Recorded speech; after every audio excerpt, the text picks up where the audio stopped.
शील शक्ति प्रेम का हम भाव धारण कर चले। शील शक्ति प्रेम का हम भाव धारण कर चले।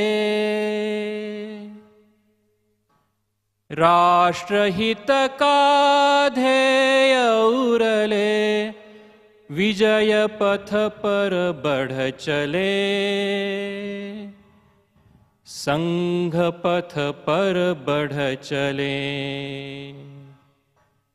संघ पथ पर बढ़ चले।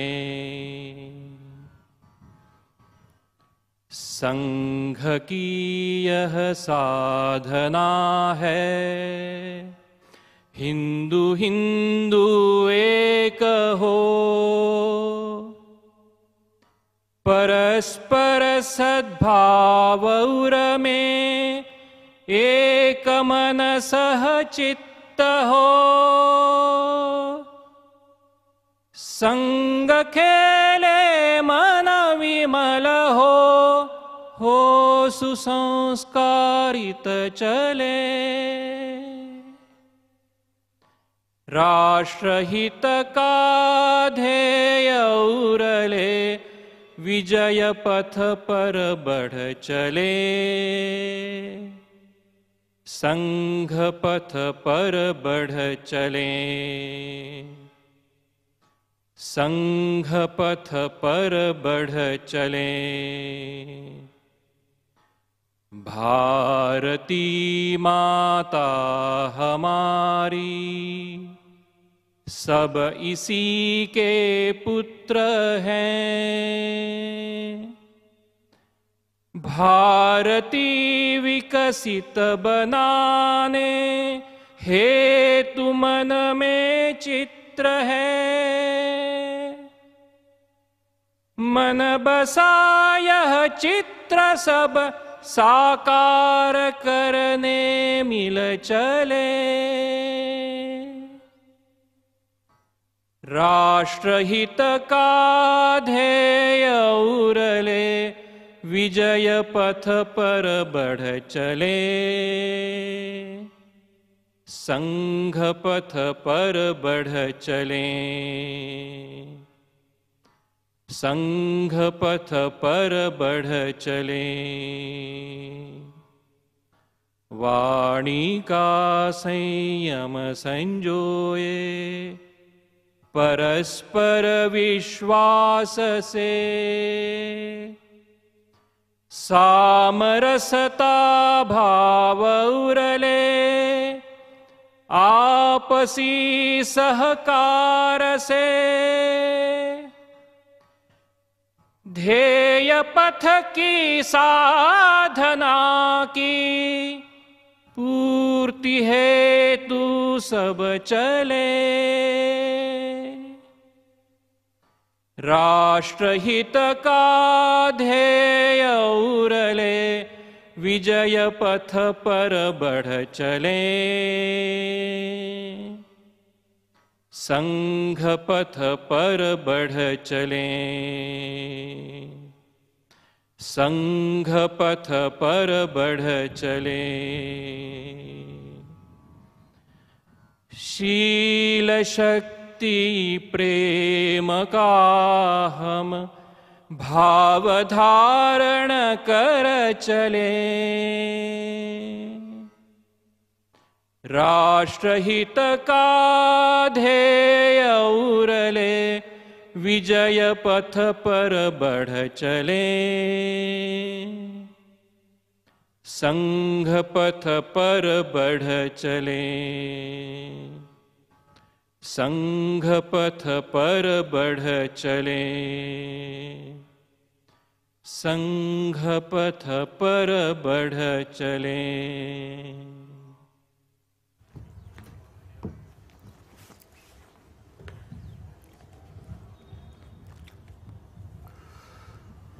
माननीय प्रांत संघचालक जी, माननीय महानगर संघ चालक जी, माननीय महानगर सह संघ चालक जी, उपस्थित अन्य अधिकारीगण, मेरे सामने विराजित अथवा अंतरताने पर उपस्थित सभी विशेष निमंत्रित माता भगिनी, नागरिक सज्जन एवं आत्मीय स्वयंसेवक बंधुगण,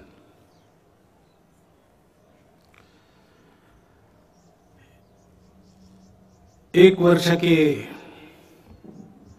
विराम के पश्चात फिर से हम खुले मैदान में, भले ही कम संख्या में एकत्र उपस्थित है, परंतु पूरी संख्या में अन्य केंद्रों पर उपस्थित है। और यह वर्ष अपनी स्वतंत्रता का 75वां वर्ष है।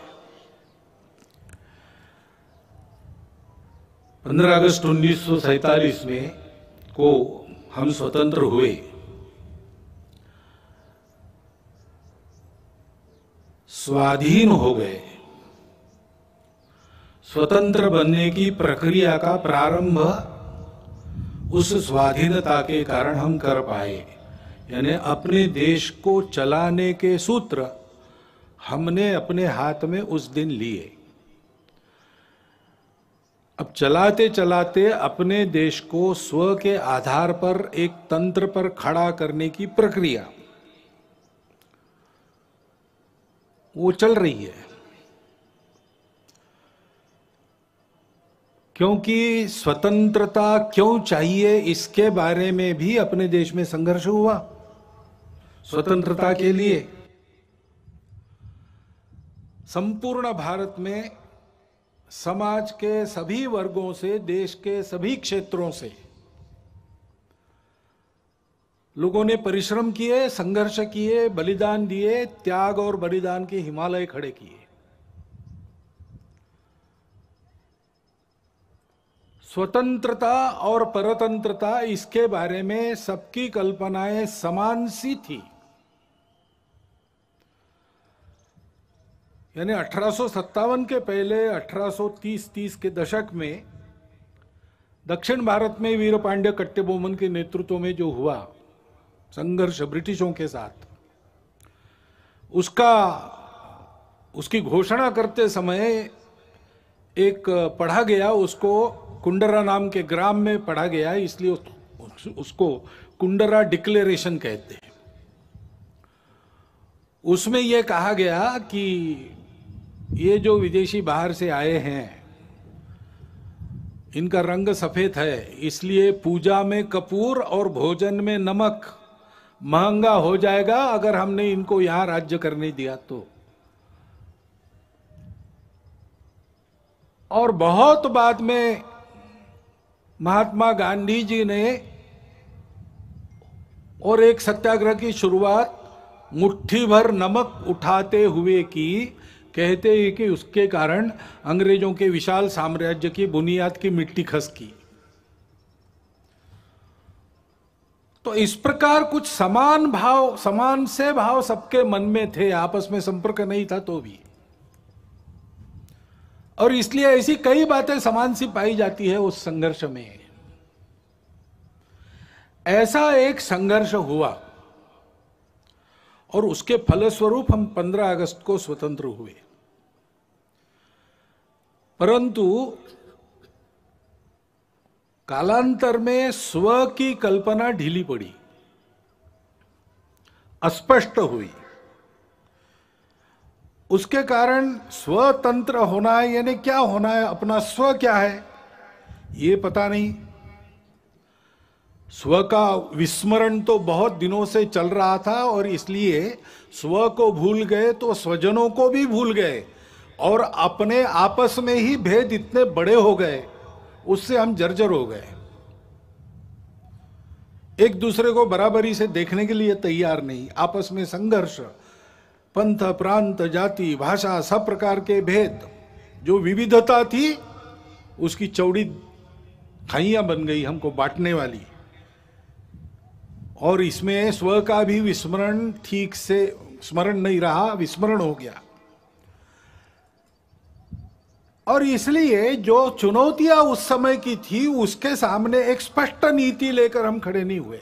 कभी इधर कभी उधर ऐसी ढुलमुल बात चली, इसका लाभ विदेशियों ने लिया, और जिस दिन हम स्वतंत्र हुए उस दिन स्वतंत्रता के आनंद के साथ साथ एक अत्यंत दुर्धर वेदना भी हमने अपने मन में अनुभव की। वो टीस अभी तक गई नहीं है, अपने देश का विभाजन हुआ। अत्यंत दुखद इतिहास है वो, परंतु उस इतिहास के सत्य का सामना करना चाहिए, उसको जानना चाहिए। जिस शत्रुता और अलगाव के कारण विभाजन हुआ उसकी पुनरावृत्ति नहीं करनी है। उसकी पुनरावृत्ति टालने के लिए और खोई हुई हमारी अखंडता और एकात्मता को वापस लाने के लिए उस इतिहास को सबने जानना चाहिए, विशेषकर नई पीढ़ी ने जानना चाहिए। क्योंकि अब जो पीढ़ी है वो उसके बाद उसने जन्म लिया है, उसको जानना चाहिए ताकि उसकी पुनरावृत्ति न हो, खोया हुआ वापस आ सके, खोए हुए बिछुड़े हुए वापस गले लगा सके। परंतु इस प्रकार की एकात्मता और अखंडता की पहली शर्त रहती है भेद रहित समताधिष्ठित समाज। पहले हमने अपने स्व को भुला दिया, स्वजनों को भुला दिया, तो भेद जर्जर हो गए। इसलिए हजारों मील दूरी से मुट्ठी भर लोग आए, हमसे बर्बर लोग आए और हमको पादाक्रांत करते चले गए। ये बार बार हुआ, एक बार नहीं हुआ। हूण शक बर्बर यवन आपने सुना है, तब से लेकर तो ब्रिटिशों के अपने यहां पर राजा बनने तक यही इतिहास हुआ। और इसलिए मूल जो अपना स्व है उसके आधार पर अपने स्वजन, उनके प्रति आत्मीयतापूर्ण व्यवहार ये होना चाहिए। क्योंकि अपने देश में उस स्व के विस्मरण के कारण, अपनों के विस्मरण के कारण जातिगत विषमता की समस्या बहुत पुरानी है। बहुत लोगों ने उस विषमता को हटाने के लिए प्रयास किया। विषमता मूलक जो व्यवस्थाएं थी उनको निकाल दिया, समताधिष्ठित व्यवस्था लाने का प्रयास किया। लेकिन व्यवस्था तो व्यवस्था है, वो एक ढांचा है। आखिर चलाने वाला उसका उपयोग क्या करता है उस पर निर्भर है। चलाने वाले के मन में अगर समता है तो व्यवस्था समता की पोषक होती है। व्यवस्था तो बदलेगी ही, विषमता मूलक व्यवस्था टिक नहीं सकती, अप्राकृतिक है और इसलिए वो जाएगी ही। ठीक से जाए इसको देखना, इतना ही काम रहता है। लेकिन व्यवस्था बदलने के साथ साथ या उसके पहले मन बदलना चाहिए। भेद की भावना मन में रहती है, मन से वचन कर्म और वाणी में प्रकट होती है, और विचार में प्रकट होती है, व्यवस्था में प्रकट होती है। और इसलिए उस व्यवस्था के साथ साथ इस मन को बदलने का प्रयास होना चाहिए। संघ के स्वयंसेवक सब प्रकार के प्रयास करते हैं। बुद्धि से वाणी निकलती है, विचार से आदमी बोलता है, तो उस विचार में समाज के भेद बढ़ाने वाली भाषा नहीं चाहिए, समाज को जोड़ने वाली भाषा चाहिए। उतार चढ़ाव आते रहते, उल्टे सीधे प्रसंग होते रहते हैं। हर प्रसंग पर भाष्य करते समय, लोगों को राह दिखाते समय उनको आपस में जुड़ने की, प्रेम को बढ़ाने की भाषा होनी चाहिए। संवाद सकारात्मक हो। इसलिए सामाजिक समरसता मंच के माध्यम से, गतिविधि के माध्यम से संघ के स्वयंसेवक ये काम कर रहे। व्यवस्थागत व्यवहार भी बदले, इसलिए मंदिर पानी स्मशान सबका एक हो, यहां से प्रारंभ हो, इसका प्रयास भी अनेक वर्षों से स्वयंसेवक कर रहे, धीरे धीरे आगे बढ़ रहे। सब प्रांतों में प्रयास चल रहा है। परंतु मन से जाने के लिए तो मिलना पड़ेगा। बातचीत होनी पड़ेगी, अनौपचारिक बातचीत होनी पड़ेगी। और इसलिए पर्व त्योहारों में आपस का मेलजोल, मिलजुल कर जयंतियां, पुण्यतिथियां, विशेष उत्सव, इनको करना, जैसे समाज मिलता जुलता है वैसे परिवार भी समाज के विभिन्न वर्गों के आपस में मित्रता करे। आना जाना, उठना बैठना, पर्व त्योहारों पर एक दूसरे के घर जाना, परिवार सहित घर पर बुलाना, इस प्रकार के अनौपचारिक पारिवारिक संबंध उत्पन्न हो। ये काम संघ की शाखाओं के माध्यम से और सामाजिक समरसता मंच नामक गतिविधि से संघ स्वयं सेवक कर रहे हैं, क्योंकि भेद रहित समताधिष्ठित समाज स्वातंत्र्य के टिकने की गारंटी है और राष्ट्र के एकात्मता का अधिष्ठान है। भारत की अखंडता और एकात्मता की ये जो श्रद्धा है, वो कोई नई बात नहीं है, भारत में चलती आई हुई बात है,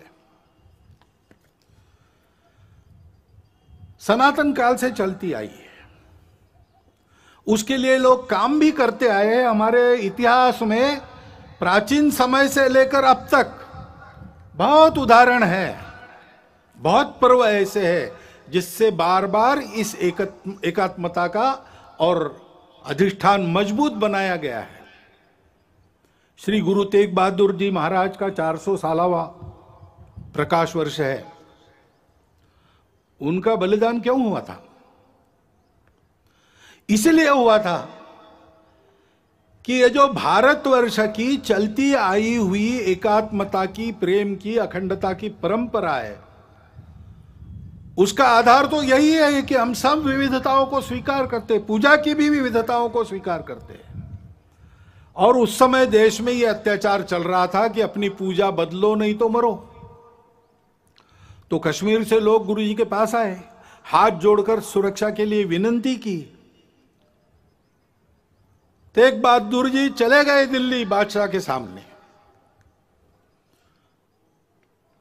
और अपनी धर्म श्रद्धा का परिचय देते हुए उनका बलिदान हुआ।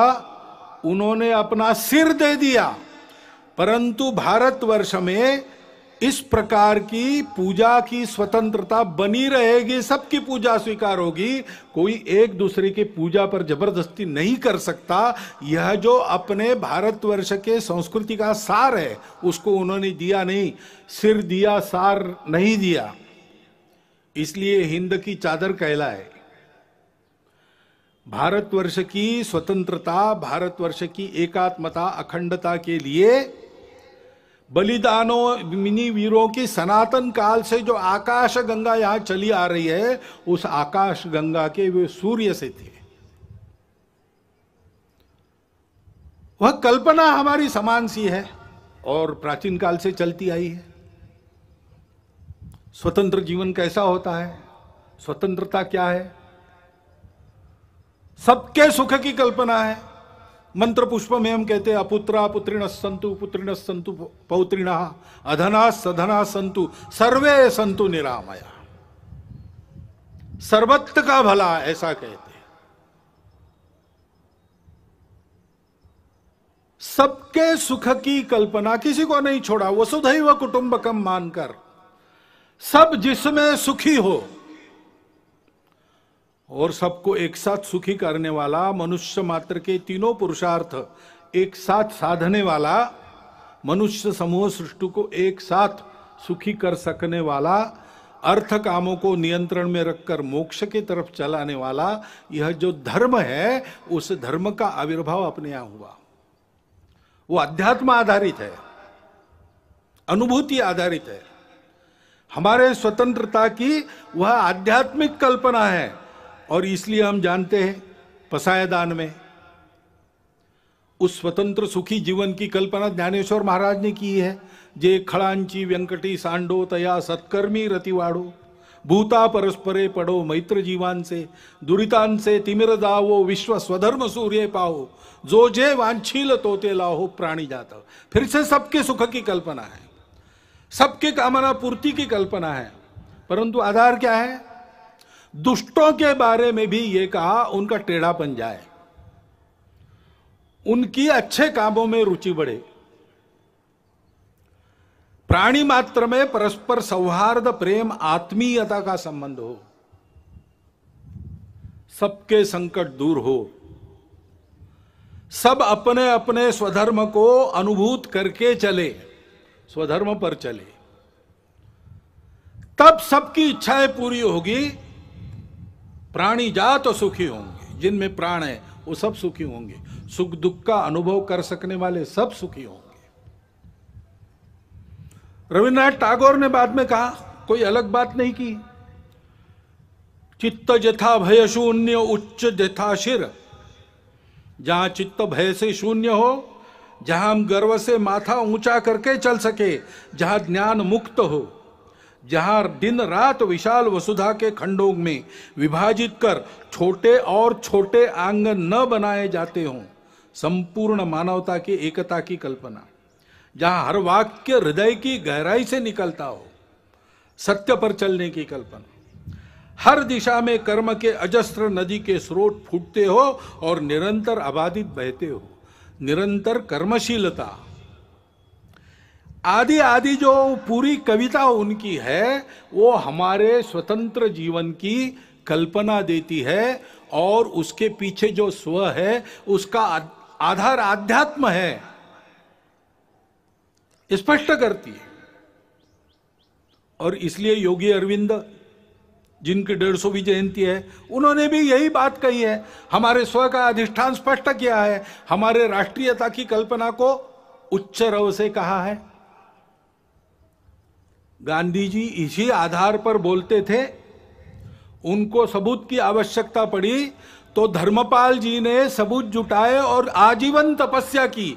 उसके आधार पर उन्होंने भारतवर्ष के ब्रिटिश का प्रभाव होने के पहले के जीवन का जो चित्र सबूतों सहित किया है, प्रमाणित है, वो चित्र भी उनकी भी शताब्दी है, जन्म शताब्दी, वो चित्र भी इसी बात की पुष्टि करता है। हमारी इस स्व की कल्पना का आधार अध्यात्म आधारित परस्पर व्यवहार था, संतुलित व्यवहार था, आत्मीय व्यवहार था। उसको हम धर्म कहते हैं और उस धर्म के उदय से सब सुखी होते हैं। सावरकर जी ने कहा कि जब ऐसा हिंदू समाज खड़ा होगा संगठित, तो वो गीता की ही बात करेगा और अपने उद्देश्य को वसुधैव कुटुंबकम यही बताएगा, क्योंकि हम किसी को पराया मान ही नहीं सकते। ऐसा हमारा जो आध्यात्मिक राष्ट्रीयता का स्व है, वो उदय होने से दुनिया के सारे झगड़े समाप्त होंगे, खोया हुआ संतुलन वापस आएगा और ऐसा मानव धर्म उदित होगा, हिंदू धर्म उदित होगा, तो फिर परिणाम ये भी होगा कि मनुष्यों के कलहों पर जिनके दुकान चलते हैं और उनके खोए हुए संतुलन पर जो अपना उल्लू सीधा करते हैं, उनके दुकान बंद हो जाएंगे। और इसलिए हम देखते हैं कि ये न हो, भारत एक विकास के राह पर, बड़ा बनने की राह पर चल पड़ा है, ये हो ना पाए, हिंदू समाज अपने स्व को समझ ना पाए और वैसे ही कटा बटा रहे, इसलिए बहुत प्रयास चल रहे। जो जो भारत का है उसकी निंदा करना, जो जो भारतीय है उसकी निंदा करना, भारत के जीवन की, भारत के धर्म की, भारत की परंपरा की, इतिहास की, वर्तमान की व्यवस्थाओं की, सबकी निंदा करना, भारतीयों के हृदय में स्वयं के बारे में ही अश्रद्धा उत्पन्न करना, ऐसे प्रयास चलते हैं। इतने प्राचीन जीवन से दुनिया देख रही है कि उस जीवन में इतने लंबे समय से चलते हुए मूल्य है। मनुष्य जीवन को स्थिरता देखे, सुख देते हैं, टूटन से बचाते हैं, अधपतन से बचाते हैं, ऐसे मूल्यों से युक्त हमारा जीवन है। उन मूल्यों पर हमला होता है, बोल के भी होता है, निंदा करके भी होता है और विभिन्न माध्यमों से बहुत सूक्ष्म रीति से भी होता है। ऐसा स्थूल और सूक्ष्म एक सांस्कृतिक आक्रमण भी लगातार चल रहा है, इस भय से कि अगर ये सारी बातें भारत में ठीक हो गई तो हम नहीं चल पाएंगे। और गठबंधन भी ऐसे लोगों ने बना लिया है, सम्मिलित प्रयास करते। और भारत में हम देखते हैं कि इसको पहचान कर इसके उपाय में चलना चाहिए, समाज को ठीक दिशा में चलाने के प्रयास करने चाहिए। सब ऐसा नहीं करते। विशेषकर इसके व्यवस्था को चलाने का भारत की जो दायित्वधारी लोग हैं, राज्यों में है, केंद्र में है, सब लोग हैं। लेकिन कभी कभी ऐसा व्यवहार दिखता है, यानी एक भारत का ही राज्य है, दूसरा भी भारत का ही राज्य है, उसकी पुलिस आपस में युद्ध करती है, गोलियों से लोग मारे जाते हैं। हम एक देश के वासी हैं कि क्या है? अपनी राजनीतिक स्पर्धा के चलते और सरकारों का विरोध खड़ा होता है, पार्टियों का है, चलता है। लेकिन सरकारें व्यवस्था के अंदर, व्यवस्था तो एक है, संविधान के तहत बनी है। संविधान के तहत हम फेडरल स्ट्रक्चर है, लेकिन संविधान के तहत ही we the people of India, हम एक देश के लोग हैं, हमारा एक देश है। व्यवस्थाएं हमने फेडरल बनाई है, लोग फेडरल नहीं है। संपूर्ण जन एक राष्ट्र है। लेकिन ऐसा पोषक व्यवहार सत्ता में बैठे लोगों का भी होता हुआ नहीं दिखता। तो समाज को कहां से उद्बोधन मिलेगा, कहां से पथ प्रदर्शक पाथेय मिलेगा? अपने राजनीतिक उल्लुओं को सीधा करने के लिए ऐसे छल कपट चलते हैं, उसमें समाज के मन का क्या होता है, समाज में जो भेद है उनको मिटाया जाता है कि उनको और चौड़ा किया जाता है, इसकी परवाह न करते हुए होता है। अब समाज को ही बचना पड़ेगा इन बातों को पहचानते हुए, क्योंकि ये षड्यंत्र चलते हैं। असंतोष उत्पन्न करना, निमित्त तो मिलते ही है। इतने बड़े समाज में, इतने लंबे चौड़े देश में छोटा भी निमित्त है, उसको प्रचार के साधनों के आधार पर बहुत बड़ा करके बताना, असंतोष उत्पन्न करना, आपस में विरोध उत्पन्न करना, जाति से जाति को लड़ाना, प्रदेश से प्रदेश को, भाषा से भाषा को लड़ाना, कलह उत्पन्न करना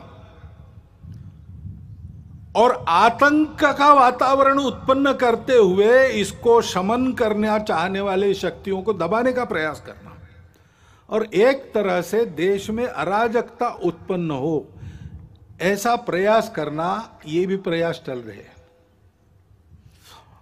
और तकनीकी के आधार पर नई नई बातें जो आ रही, वो और आग में घी डालने का काम कर रही।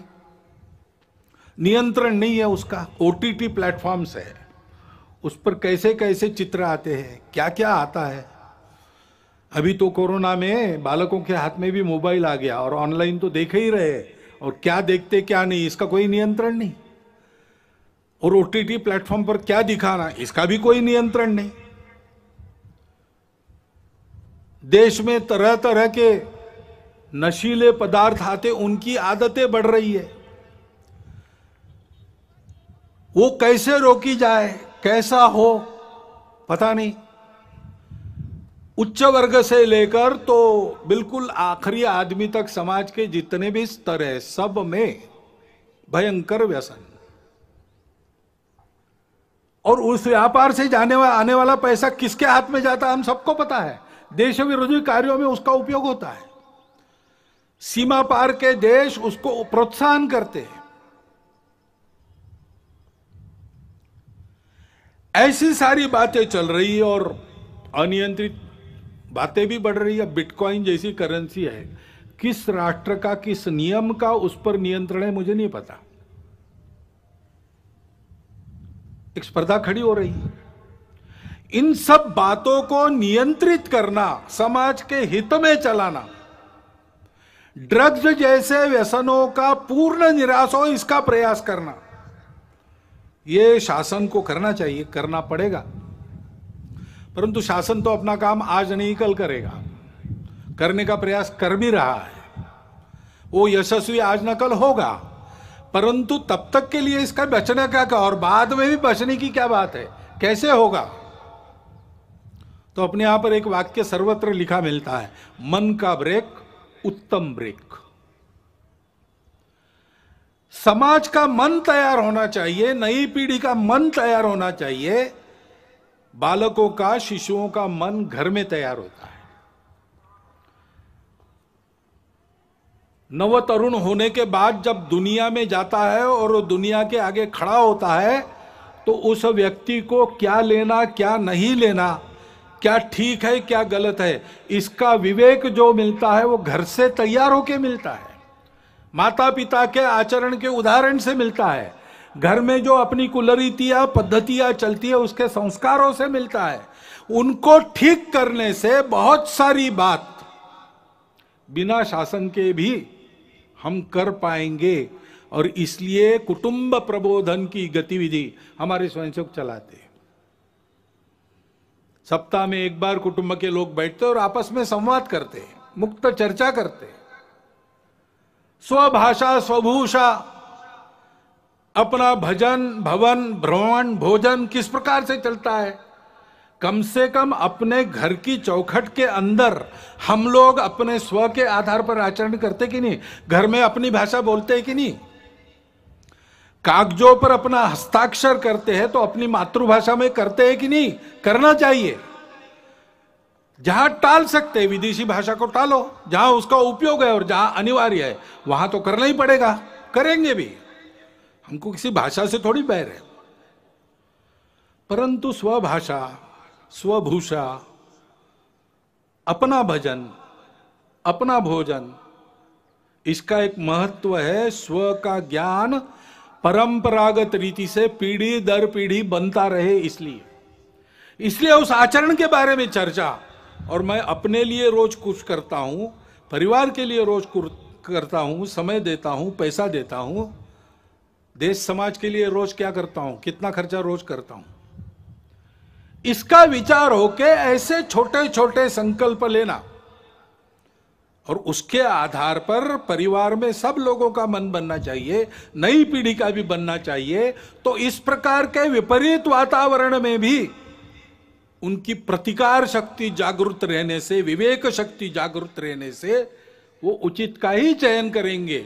स्वाभाविकता तो उनका झुकाव अच्छे के तरफ ही है, केवल उसके लिए पोषक उनके मन बुद्धि के संस्कारों को बनाना चाहिए। उसके लिए ये गतिविधि चलती है। हमारे स्वयंसेवक भी और अन्य अनेक लोग भी ये काम कर रहे हैं। अभी इस प्रकार के हमारे प्रयास चलेंगे। बीच में कोरोना आ गया। कोरोना के पहले लहर का हमने बहुत अच्छा सामना किया, दूसरी लहर ने बहुत ज्यादा नुकसान किया। हम सब समाज में एक दुख का अनुभव कर रहे हैं। नई पीढ़ी के कई होनहार लोग, सक्रिय लोग इस कोरोना ने उठा लिए हम में से, असमय उठा लिए।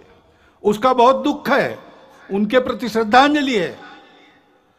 लेकिन वो होने के बाद भी तुरंत सावधान होकर पूरे समाज ने अपनी जान को हथेली पर लेकर दूसरे लहर का भी सामना किया, यशस्वी प्रतिकार किया।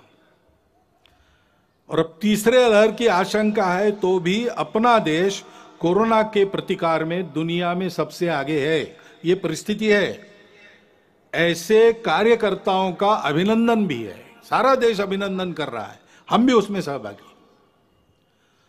तीसरे लहर की आशंका है, अब दिन ब दिन और मध्यम पड़ते जा रही है। लगता है कि नहीं आएगी, अथवा आएगी तो बिल्कुल परिणामकारक नहीं होगी। लेकिन किसी अनुमान पर निर्भर नहीं रहना चाहिए, तैयारी पूरी होनी चाहिए।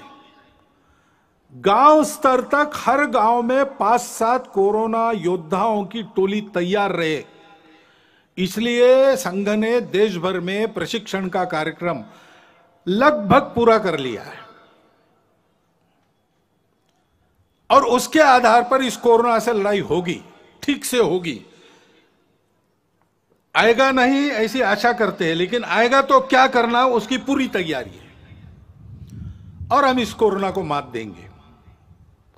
उसके नुकसान हुए हैं, 2 साल चला तो आर्थिक क्षेत्र में नुकसान हुआ है, बहुत नुकसान हुआ है, परंतु हमारा समाज उससे दबा नहीं है। आर्थिक क्षेत्र में भी उस नुकसान को पूरा करने का आत्मविश्वास दिखता है, लोग बोलते हैं। और किसी किसी आर्थिक अर्थायाम के क्षेत्र में तो सब पूर्ववत हो गया और आगे बढ़ गया, ऐसा भी वृत्त आता है।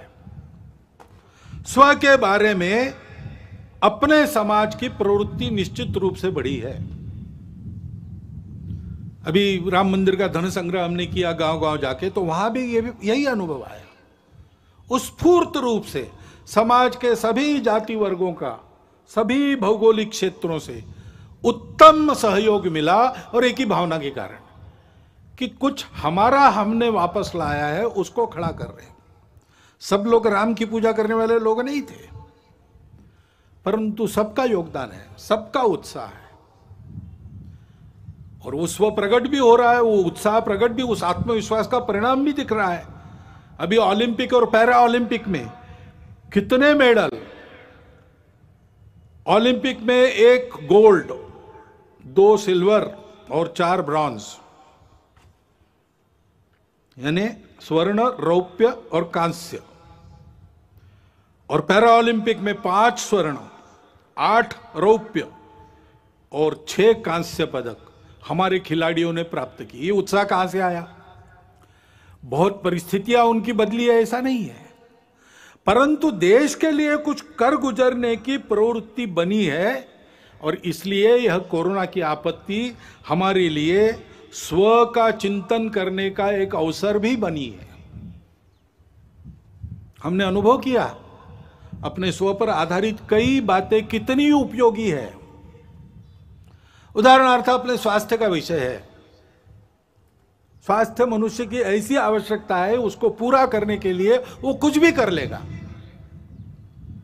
बीमार है तो उपचार के लिए घर भी बेच देगा, लेकिन अच्छे उपचार और विश्वस्त उपचार, जिससे निश्चित ही रहेगी मुक्त, रोग मुक्त होने की, ऐसे उपचार लेने के लिए कुछ भी करता है।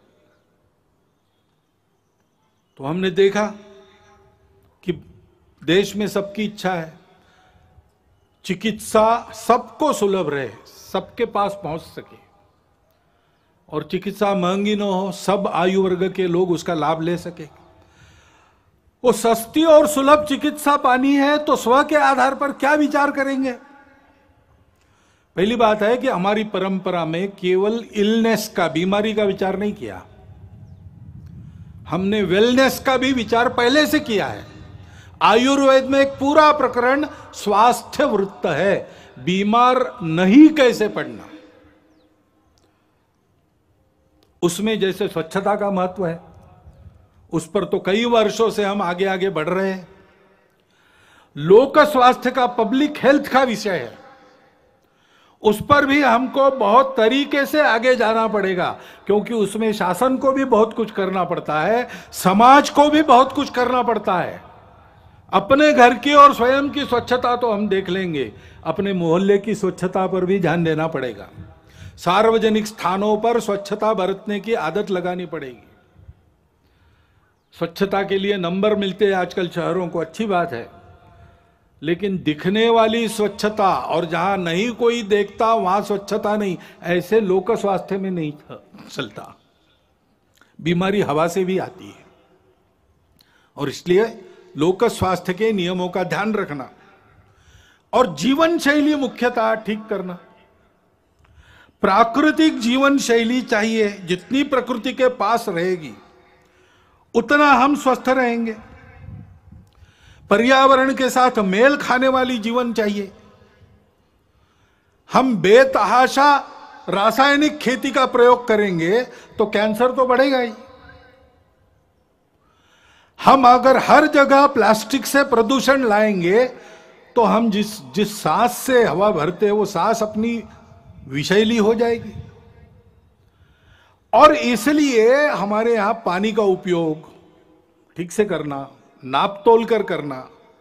पानी सबके लिए आवश्यक है, लेकिन अगर हम पानी को अमर्यादित खर्चा करने लगे तो सबको पानी नहीं मिलेगा,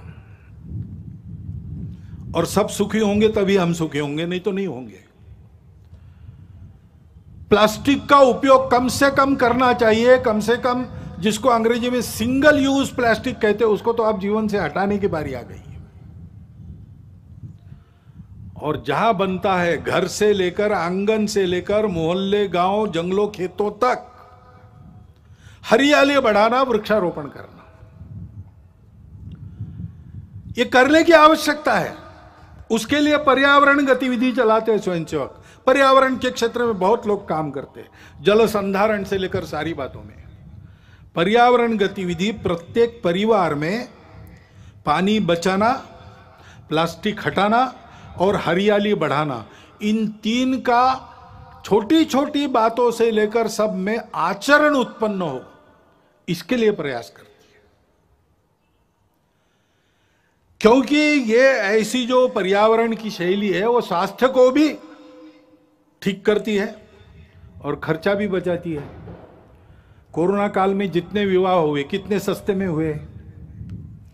हमारे ध्यान में कई बातें आ गई कि हम जो खर्चा करते हैं वो कितना खर्चा फालतू होता है, इससे कम में हम जी सकते हैं। जो मिलता है उसमें अपने घर गृहस्थी को रोटी, कपड़ा, मकान, स्वास्थ्य, शिक्षा, अतिथि सत्कार, ऐसी न्यूनतम आवश्यकताओं को ठीक से पूर्ण कर सकते हैं। अब कोरोना जाएगा, जाने को है, अपनी सुधरी हुई आदत को फिर से नहीं बिगाड़ना, इसका हमको ध्यान देना पड़ेगा।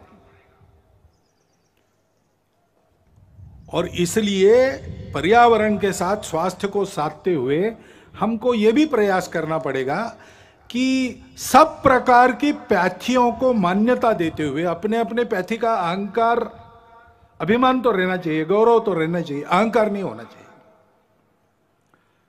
कुछ बीमारियों को कुछ पैथी में इलाज है, किसी में नहीं है। हर एक चिकित्सा पद्धति का अपना अपना तत्वज्ञान है। मतभेद हो सकते हैं लेकिन विरोध नहीं होना चाहिए। सभी चिकित्सा पद्धतियों का समन्वय करते हुए सबको सुलभ हो सके ऐसी चिकित्सा हम दे सकते, क्योंकि कुछ पद्धतियों में इलाज महंगे हो जाते, उसका इलाज नहीं कुछ पद्धतियों में वही इलाज बहुत सस्ता हो जाता है उसी बीमारी का, और गुण भी मिलता है। तो इसलिए सभी पद्धतियों का समन्वय करते हुए कैसे आगे बढ़ेंगे, और सबको एकदम बहुत गंभीर चिकित्साओं का सामना नहीं करना पड़ता। छोटी मोटी रोज की बीमारियां होती है तो प्राथमिक चिकित्सा अपने गांव में ही उपलब्ध रहे, उसमें डॉक्टर वैद्य भी हो, और अंग्रेजी में कहते हैं बेयरफुट डॉक्टर्स, आरोग्य रक्षक, ऐसी भी कोई व्यवस्था बने। थोड़ी अधिक चिकित्सा करनी है तो जिला केंद्र पर सबके लिए उपलब्ध रहे, और बहुत उच्च स्तरीय, बहुत गंभीर चिकित्सा अगर आवश्यक है तो एक एक विभाग केंद्र पर, कमिश्नरी के केंद्र पर या बड़े कस्बों में उसकी व्यवस्था उपलब्ध रहे। इस प्रकार का एक तंत्र खड़ा करना पड़ेगा। ऐसा समग्र स्व के आधार पर सोचते हैं तो सबको सुलभ और सस्ती चिकित्सा का प्रबंध अपने देश में हो सकता है। वही बात आर्थिक मामलों की है। हम जानते हैं विश्व में जो प्रचलित अर्थव्यवस्था है उसके कारण कई समस्याएं भी खड़ी है, और समस्याओं का उत्तर उस व्यवस्था के पास नहीं है। सभी देशों में उसका पुनर्विचार चल रहा है। बहुत उत्साह से जिन बातों की उद्घोषणा आर्थिक जगत पहले करता था, आज उसने वो करना बंद कर दिया है, अंतर्मुख होकर विचार कर रहा है। तीसरा रास्ता कौन सा है? तीसरा रास्ता हम दे सकते हैं। हमारे परंपरागत आर्थिक चिंतन की जो दृष्टि है वो पूर्ण है, अधूरी नहीं है। हमने उस स्व के आधार पर ये चिंतन किया है। एक शाश्वत सत्य हम पहले बताते हैं कि भाई अर्थशास्त्र क्यों है? मनुष्य की कामना पूर्ति के लिए साधन उपलब्ध कराने का शास्त्र, ऐसा वो मानते हैं। हमारे यहां थोड़ा आगे गए, हमने कहा कि सुख प्राप्ति का वो है, और एक का सुख हो नहीं सकता, सबका सुख चाहिए। इसलिए जितनी प्रजा है उसके सुख का वो शास्त्र है। जिन्होंने जन्म लिया है वो सब सुख को प्राप्त हो तो सभी सुखी होंगे। और ये सुख कहां मिलता है? सुख बाहर नहीं है, सुख अंदर है।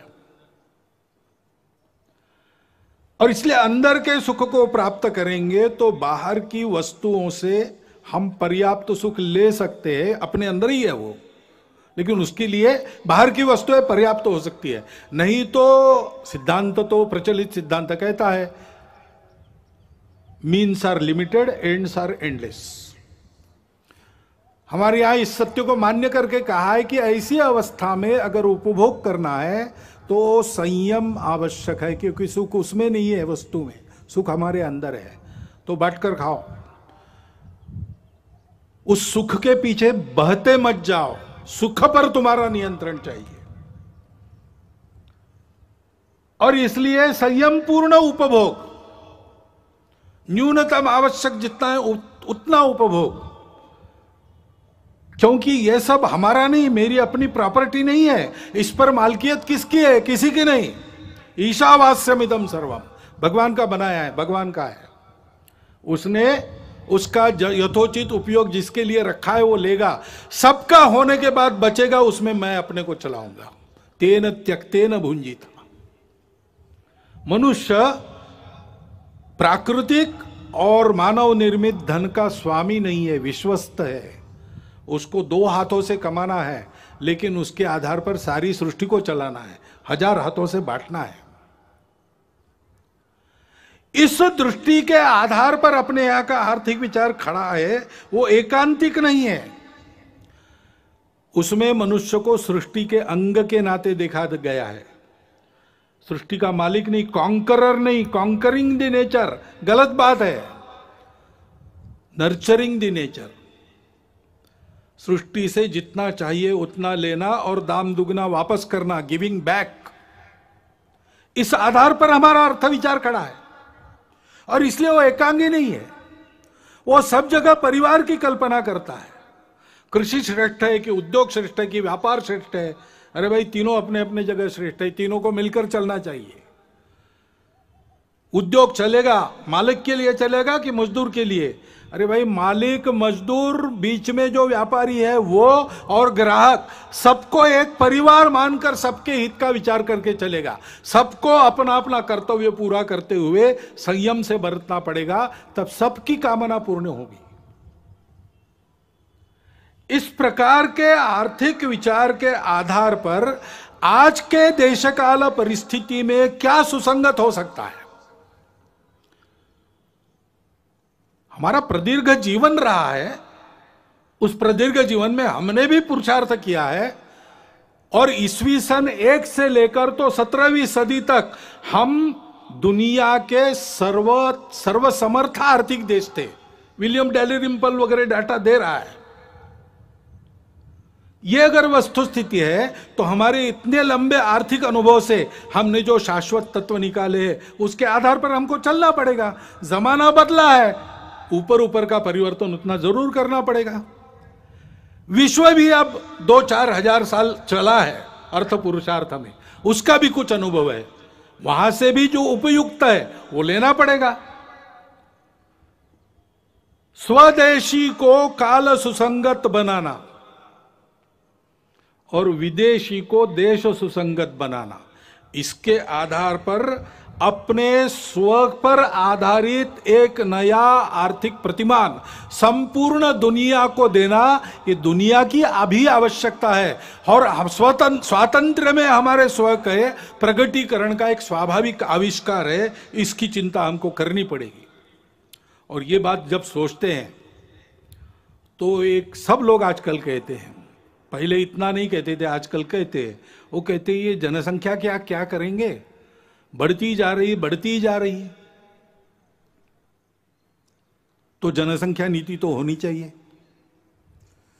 अपने यहां विचार हुआ है, एक परिवार में 2.1 ऐसा कहा है ना, 2 बालक रहे, ऐसा विद्वानों ने मिलकर निश्चित किया, सरकार ने उसको स्वीकार किया, ये सब हुआ है। लेकिन हमको लगता है कि एक बार फिर विचार कर लेना चाहिए, क्योंकि 2 बातें, सारी बातों का विचार करना। अभी हमारे देश में, हमारा युवाओं का देश है, 56-57% युवा है। 30 साल के बाद ये सब बूढ़े बनेंगे, उनको खिलाने के लिए भी हाथ लगेंगे। कितने हाथ लगेंगे? कितने लोगों को खिला सकेंगे, और उस समय जितने लोगों को खिलाना है उसके लिए काम करने वाले कितने लगेंगे? दोनों बातों का विचार करना पड़ेगा। इतना हम बढ़ेंगे तो पर्यावरण कितना झेल सकता है? हमारी माताएं उस दृष्टि से कितनी सक्षम है, उनको खुद के पैरों पर खड़ा रखने का सामर्थ्य, उनका सशक्तिकरण कितना हुआ है, वो कितनी प्रबुद्ध है, हम उनको कैसा ऐसा बना सकते। एक 50 साल आगे तक का विचार करके एक नीति बनानी चाहिए, और उस नीति को सब पर समान रूप से लागू करना चाहिए। क्योंकि जैसे जनसंख्या एक समस्या बन सकती है, वैसे जनसंख्या का असंतुलन भी समस्या बनती है, बन रही है देश में, दुनिया में हम देख रहे हैं, सब लोग बोल रहे हैं। इसमें किसी के प्रति बुरा भाव नहीं रहता है। अरे इसलिए हमने एक 2015 में ही प्रस्ताव पास किया इसके बारे में। उस प्रस्ताव को मैं पढ़ के बताता हूं। जनसंख्या वृद्धि दर में असंतुलन की चुनौती। देश में जनसंख्या नियंत्रण हेतु किए गए विविध उपायों से पिछले दशक में जनसंख्या वृद्धि दर में पर्याप्त कमी आई है, लेकिन इस संबंध में अखिल भारतीय कार्यकारी मंडल का मानना है कि 2011 की जनगणना के पांथिक आधार पर किए गए विश्लेषण से विविध संप्रदायों की जनसंख्या के अनुपात में जो परिवर्तन सामने आया है, उसे देखते हुए जनसंख्या नीति पर पुनर्विचार की आवश्यकता प्रतीत होती है। विविध संप्रदायों के प्रति जनसंख्या वृद्धि दर में भारी अंतर, अनवरत विदेशी घुसपैठ व मतांतरण के कारण देश की समग्र जनसंख्या, विशेषकर सीमावर्ती क्षेत्रों की जनसंख्या के अनुपात में बढ़ रहा असंतुलन देश की एकता, अखंडता, सांस्कृतिक पहचान के लिए गंभीर संकट का कारण बन सकता है। विश्व में भारत उन अग्रणी देशों में था जिसने 1952 से ही जनसंख्या नियंत्रण के उपायों की घोषणा की थी, परंतु सन 2000 में जाकर ही वह एक समग्र जनसंख्या नीति का निर्माण और जनसंख्या आयोग का गठन कर सका। इस नीति का उद्देश्य सकल प्रजनन दर की आदर्श स्थिति को 2045 तक प्राप्त कर स्थिर व स्वस्थ जनसंख्या के लक्ष्य को प्राप्त करना था। ऐसी अपेक्षा थी कि अपने राष्ट्रीय संसाधनों और भविष्य की आवश्यकताओं को ध्यान में रखते हुए प्रजनन दर का यह लक्ष्य समाज के सभी वर्गों पर समान रूप से लागू होगा। परंतु 2005-6 का राष्ट्रीय प्रजनन एवं सार्थ सर्वेक्षण सन 2011 की गणना के 0 से 6 आयु वर्ग, 0 से 6 आयु वर्ग के पांथिक आधार पर प्राप्त आंकड़ों से असमान सकल प्रजनन दर एवं बाल जनसंख्या अनुपात का संकेत मिलता है। यह हमारा प्रस्ताव है, तो इसलिए सुझाव हमारे ऐसे और भी लिखा है, पूरा नहीं पढ़ता हूं, लिखित भाषण में उपलब्ध है। देश में उपलब्ध संसाधनों, भविष्य की आवश्यकताओं एवं जनसांख्यिकीय असंतुलन की समस्या को ध्यान में रखते हुए देश की जनसंख्या नीति का पुनर्निर्धारण कर उसे सब पर समान रूप से लागू किया जाए। सीमा पार से हो गई अवैध घुसपैठ पर पूर्ण रूप से अंकुश लगाया जाए। राष्ट्रीय नागरिक पत्रिका का निर्माण कर इन घुसपैठियों को नागरिकता के अधिकारों से तथा भूमिकरित के अधिकार से वंचित किया जाए। जो अनधिकृत प्रवेशकारी लोग हैं, वो हमारे देश में बसने वाले, सदियों से बसने वाले, पीढ़ी दर पीढ़ी बसने वाले नागरिक बने हुए, किसी के प्रति ये बात नहीं है। और देशवासियों का ये आह्वान है कि जनसंख्या में असंतुलन उत्पन्न कर रहे सभी कारणों की पहचान करते हुए जन जागरण द्वारा देश को जनसांख्यिकीय असंतुलन से बचाने की सभी विधि सम्मत प्रयास करें। कैरो में एक परिषद हुई थी राष्ट्रों की, उसमें सबके साथ अपने देश का जो अधिकृत संकल्प है, डॉक्टर मनमोहन सिंह उस समय प्रधानमंत्री थे, उस संकल्प के बाहर इसमें कुछ भी नहीं है, सब उसके मर्यादा के अंदर है। क्योंकि कुछ ऐसी परिस्थितियां आती है, अभी जैसे एक अचानक आ गया, वायव्य सीमा के पार तालिबान खड़ा हो गया। अब तालिबान का पूर्व चरित्र क्या है हम सब जानते हैं, और उसकी जो बातें हो रही है वो दो प्रकार की हो रही है। कभी कहता है कि अच्छे रहेंगे, कभी कहता है कि नहीं हम वही है पहले से। तो इसका एक स्पष्ट संकेत है कि हमसे सावधान रहना चाहिए। और तो और उस समय उसका समर्थन करने वाले जब खड़ा हुआ तब रशिया भी था, तुर्कस्तान भी था, चीन और पाकिस्तान तो आज भी है। अब तालिबान बदला भी होगा, पाकिस्तान बदला है क्या? ऐसा तो बिल्कुल नहीं है। चीन का इरादा भारत के बारे में बदला है क्या? ऐसा तो बिल्कुल नहीं है।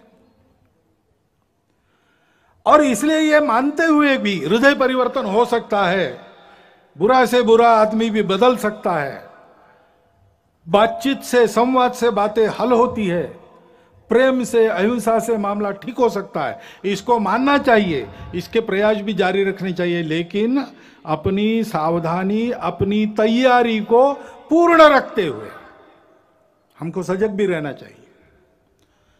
हमारी सीमा सुरक्षा और अधिक चाक चौबंद होने की आवश्यकता है। जहां बार बार आक्रमण होते वहां तो ठीक ही है, लेकिन जहां नहीं होते ऐसा हम कहते हैं, लेकिन चोरी छुपे होते रहते हैं। सागरी सीमा है, हमारे सागरी प्रदेश में जो टापू है, देश के अंदर की बातें हैं, इन सबको बहुत अच्छा करना चाहिए। इंटरनेट के उपयोग के कारण अब साइबर सिक्योरिटी का भी प्रश्न खड़ा हो गया है, उसके मामले में हमको बहुत आगे जाना पड़ेगा, हम जाएंगे। और ऐसी बातों का परिणाम अंदर उपद्रवी लोगों के मनोबल पर न हुआ तो भी वो कुछ न कर सके, ऐसा हमको ठीक रखना पड़ेगा। अभी अभी जम्मू कश्मीर में होकर आया, वहां सामान्य जनता को 370 हटने के अच्छे लाभ मिल रहे हैं, उसको तो मानते हैं, लेकिन और आगे बढ़ते हुए उनका देश के साथ सात्मीकरण हो, इसके प्रयास बढ़ाने की आवश्यकता है। मन से एक होना चाहिए। भारत से किसी भी भारतीय के रिश्ता लेन देन का नहीं है। हम भारत माता के पुत्र हैं, हम भारत के अंग हैं। कश्मीर की जनता को उसके मन में उस भावना को हमको विकसित करना पड़ेगा। इस दृष्टि से शासन के समाज के दोनों के प्रयास चल रहे हैं और बढ़ने चाहिए, उसमें गति आनी चाहिए। ये अगर हम करते हैं तो फिर आतंकवादियों की गतिविधियों का भी बंदोबस्त करना पड़ेगा। अभी 370 हटने के बाद उनके प्रति जो डर था वो भाग गया। अब वो डर से ही काम लेते थे, तो उस डर को वापस लाना उनके लिए आवश्यक है।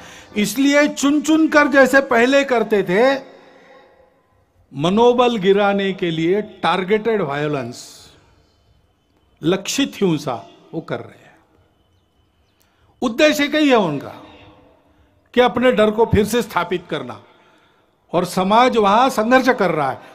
वो कह रहा है कि एक बार डरे डरे अब नहीं डरेंगे, आप डर को वापस नहीं ला सकते। लेकिन शासन को भी बड़ी चुस्ती से इसका बंदोबस्त करना पड़ेगा, तब इस संघर्ष को हम ले लेंगे, जीत लेंगे। हिंदू समाज को यह सब करना पड़ेगा। और हिंदू समाज के अपने भी कुछ प्रश्न है, जैसे मंदिरों का प्रश्न है।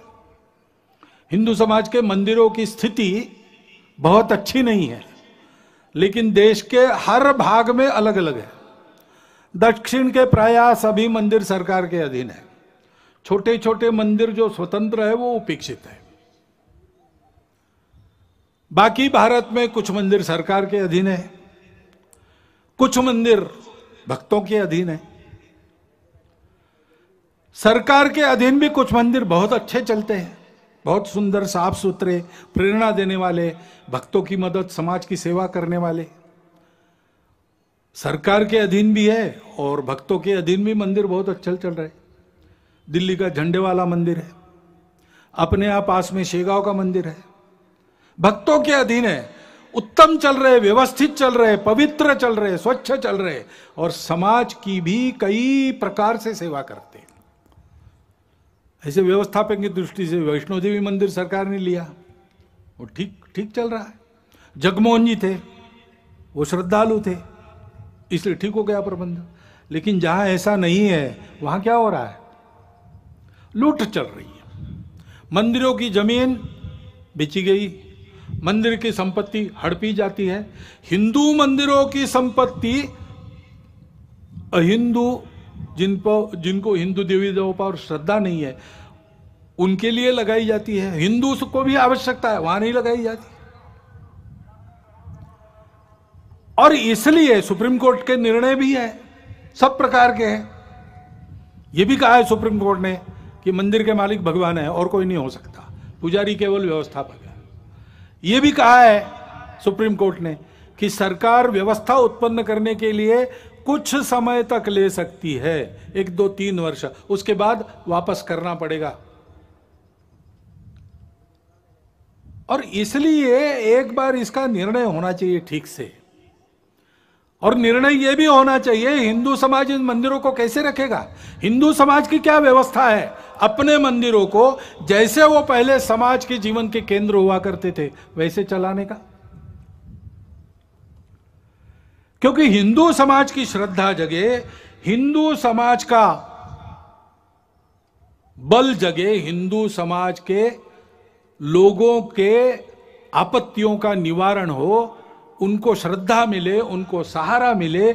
इस दृष्टि से हिंदू समाज की ये जो सारी व्यवस्थाएं आज भी है, पतित हो गई है, उनको ठीक करने के लिए हिंदू को जगाना पड़ेगा। क्योंकि हिंदू समाज का ऐसा होना ही सारी बातों का आधार है। हमारे देश का स्व आध्यात्मिक है, उसमें अनेक पूजाएं आ सकती है, बाकी पूजाएं समाई भी जा सकती है।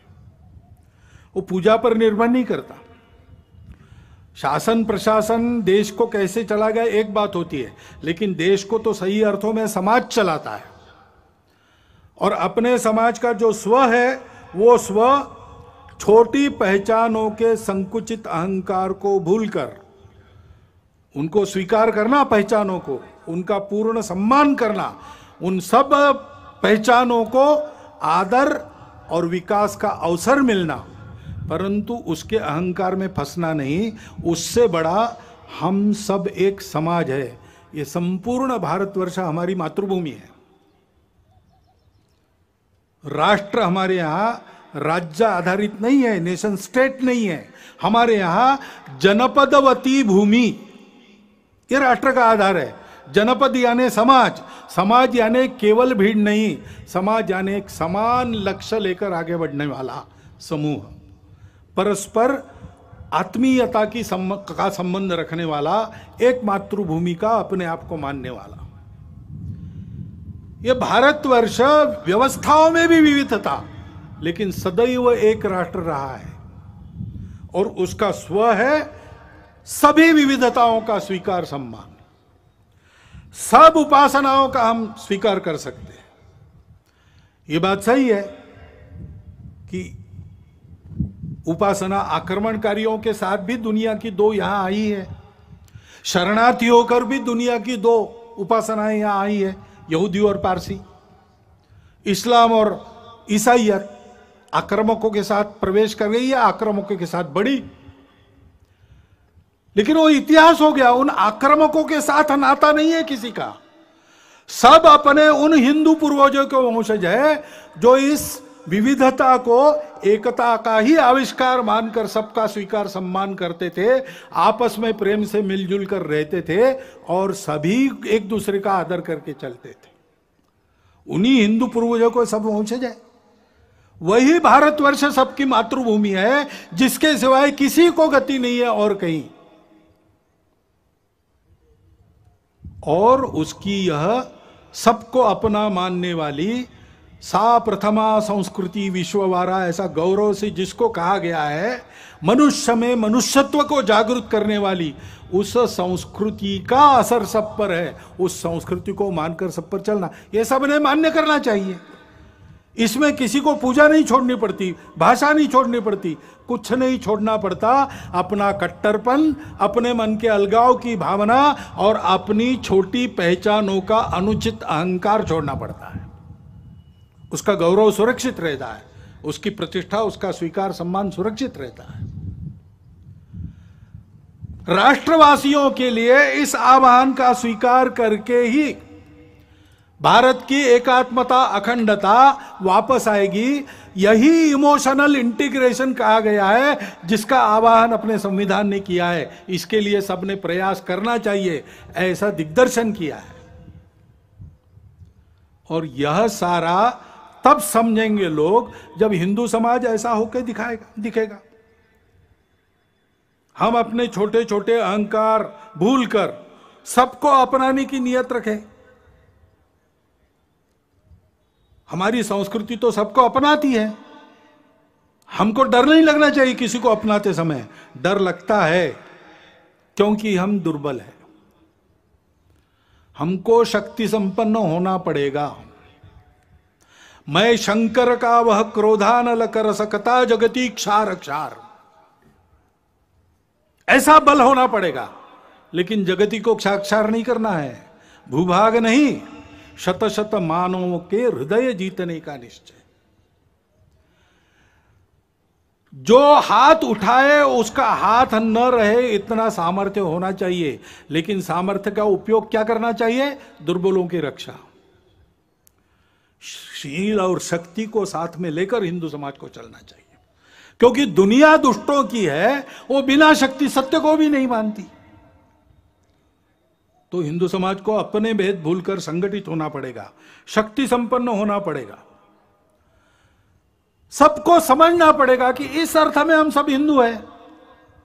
इसको समझा, इसलिए तो हमारे इतिहास में राणा सांगा के साथ अकबर से लड़े, बाबर से लड़े, हसन खां मेवाती हो गए। राणा प्रताप के साथ अकबर को टक्कर देने वाले हकीम खां सूरी हो गए। खुदा बख्शा और गौस खां जो अंतिम सांस कर झांसी की रानी और उसके वंशजों के साथ रहे, वो हो गए। पंडित राम प्रसाद बिस्मिल जी के जिगरजान दोस्त अशफाक उल्ला खान जैसे क्रांतिकारी उसी ने हमको दिए। बारामुल्ला में कबाइलियों के आक्रमण के आगे देश के एकात्मता को किसी प्रकार से समझौते में न लाते हुए अपना बलिदान करने वाले मकबूल शेरवानी भी उसी के कारण हुए। अपने सेना के वीर जवानों में ब्रिगेडियर उस्मान से लेकर हवालदार अब्दुल हमीद जैसे वीर इसी के कारण हुए। इतिहास है, कभी इस्लाम आक्रामक के नाते आया, उनसे हमारा नाता नहीं है। आज हमको मुसलमान रहना भी है, हम रह सकते हैं, अपना देश उदार है। हमारे आदर्श ऐसे मुसलमान होंगे जो देश के प्रति न्यौछावर हो गए। हमारा जीवन वैसा बनना चाहिए। हिंदू समाज अपने आप को संगठित शक्ति संपन्न बनाकर इस अपनत्व की भाषा से लोगों को समझाता है, तो अपने देश में लोग समझ जाएंगे कि आतंक, कट्टरता, द्वेष और स्वार्थ के समय में दुनिया में कोई नहीं है जो इससे तारेगा। केवल वह हिंदू समाज है, वो जो सबको स्वीकार करता है और वो शक्ति संपन्न है, वो इस दायित्व का निर्वाह कर सकता है। यह भारतीय संस्कृति सबको दे सकता है, उसमें वह बल खड़ा हो गया है। इस बल को खड़ा करना अपना काम है। इतिहास की घटनाओं को विद्वेष के लिए नहीं स्मरण करना है, उससे सबक लेकर यह न बढ़े विद्वेष, इसके लिए सुनना है। जन्मेजय ने व्यास जी को सर्प यज्ञ उसका जब खंडित हुआ तब यही कहा कि हमने सुना कि हमारे जो पूर्वज थे कौरव और पांडव, उनमें बड़ा भयंकर संहारकारी युद्ध हुआ। ये कैसे हुआ? ये आपस में शत्रुता क्यों बढ़ी? दोनों तो भाई भाई थे और दोनों तरफ अच्छे अच्छे लोग थे, कर्तृत्व संपन्न लोग थे। कौन सी ऐसी खटास थी जो दूर नहीं हो सकी? क्या किसी ने उस बैर को शमन करने का प्रयास नहीं किया? यह महाभारत क्यों हुआ, बताइए। तब व्यास जी ने महाभारत की कहानी बताई, कलह बनाने के लिए नहीं, कलह मिटाने के लिए बताई। भारत के साथ संपूर्ण मानवता की परस्पर आत्मीयता सदा के लिए अभिन्न रूप से जुड़ी है। उस भारत को, उस परंपरा को, संस्कृति को, समाज को सर्वांग सुंदर रूप से सबल होकर खड़ा होना पड़ेगा। हम सबको हिंदू के नाते व्यक्तिगत स्तर पर बल, साहस, तितिक्षा, धैर्य, ओज, शारीरिक, मानसिक, बौद्धिक तीनों प्रकार का इसकी साधना करनी होगी। समाज के नाते सारी बातों का उपाय करने के लिए सामूहिक कार्य करने का अभ्यास करना होगा। सामूहिकता से चलने की स्वभाव में आदत डालनी पड़ेगी। यह बल किसी की विरोध और प्रतिक्रिया में नहीं है। हमारी फूट के चलते हमको तोड़कर अपने स्वार्थ के उल्लू सीधा करने के लिए सब लोग ताक पर है। इसको समझते हुए, और ये हमारा स्वभाव होना चाहिए हिंदू के नाते, संगठित रहना, बल संपन्न रहना, संपूर्ण मानवता के लिए अपने बल का उपयोग करना। ये कर्तव्य निर्वाह करने के लिए ऐसे हिंदू समाज को खड़ा होना पड़ेगा, क्योंकि जागरूक, संगठित, बल संपन्न और सक्रिय हिंदू समाज ही सब समस्याओं का समाधान है। यही काम तो हम करते हैं। भारत के ओर से, भारत की जो प्रगति है उससे विकास की अपेक्षा भारतीयों की जैसी भारत से है, वैसे संपूर्ण विश्व की अपेक्षा है एक नई राह दिखाने की। उसके लिए भारत को तैयार करना, अपनी विविधता को अपनी एकता का श्रृंगार बनाकर बल के साथ सब प्रकार के जीवन का उत्तम उदाहरण बनकर दुनिया में खड़ा, संपूर्ण देश को प्रेम से पुकारता ललकारता हुआ, अपनी छत्र छाया में अधिक अच्छे मनुष्य बनकर सृष्टि के साथ कल्याण की राह पर अग्रसर करने वाला विश्व गुरु भारत हमको खड़ा करना है। संघ के स्वयंसेवकों की अपेक्षा इसके लिए है, और आप सब समाज के लोगों का योगदान भी उसमें संघ चाहता है। इस यज्ञ में आपकी भी सबकी संविदा पड़े, सारा समाज इसके लिए अग्रसर हो तो भारत का भाग्य बदल जाएगा। वो भाग्य बदलना है, वो भारत की आवश्यकता है, वो समय की, विश्व की आवश्यकता है। और इसलिए भ्रांति जनमन की हटाते, क्रांति का संगीत गाते, एक के दशलक्ष होकर कोटियों को है बुलाते, इस पद्धति से हमको आगे बढ़ना है। क्योंकि तुष्ट मां होगी तभी तो विश्व में सम्मान पाकर बढ़ रहे हैं चरण गणित, बस इसी धुन में निरंतर। भारत माता की जय।